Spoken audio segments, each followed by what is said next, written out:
পৃথিবীর যে কোনো সময় ভুল করলে আবার ঠিক করা যায়, সেই জন্য হলো মানুষ। একমাত্র মানুষ কোনো সময় ভুল করে আবার ঠিক করতে পারে, অন্য কেউ পারে না। আল্লাহ পাক আশরাফুল মখলুকাত, আল্লাহ পাক এই সুযোগটা আমাদের দিয়েছেন।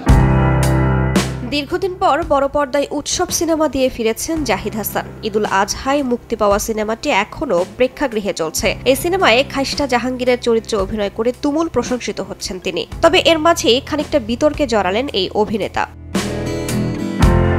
সম্প্রতি জাহিদ হাসান একটি সাক্ষাৎকারে শাকিব খানের নামের পাশে মেগাস্টার শব্দটি ব্যবহারের বিষয়ে আপত্তি জানান। এরপর থেকেই শুরু হয়েছে এই অভিনেতাকে নিয়ে সমালোচনা। বিশেষ করে শাকিব ভক্তরা বেজায় চটেছেন তার উপর। তবে জাহিদ হাসান মনে করেন তার কথাকে ভুলভাবে ব্যাখ্যা করা হয়েছে। বলা যায় রীতিমতো আত্মপক্ষ সমর্থন করেছেন এই অভিনেতা। 2 জুলাই আরেকটি সাক্ষাৎকারে অভিনেতা এই বিষয়টি নিয়ে কথা বলেন।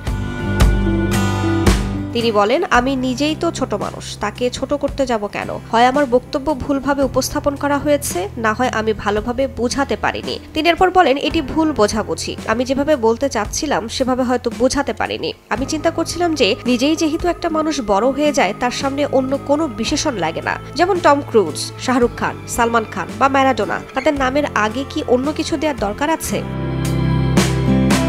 এ সময় তিনি শাকিব ভক্তদের প্রতি শ্রদ্ধা জানিয়ে বলেন, আমি তাদের আবেগকে সম্মান করি। যারা তার ভক্ত অনুসারী, তারা যে মন খারাপ করেছে এটি এক ধরনের ইতিবাচক বিষয়। কিন্তু তারা বিষয়টি বুঝতে পারলে শাকিব খান আরো বড় হতো বলে আমি বিশ্বাস করি। কারণ তারা তো শাকিবকে ভালোবাসে, আমরাও ভালোবাসি। আমি কি বোঝাতে পেরেছি? এটাও যেন ভুলভাবে ব্যাখ্যা না হয়।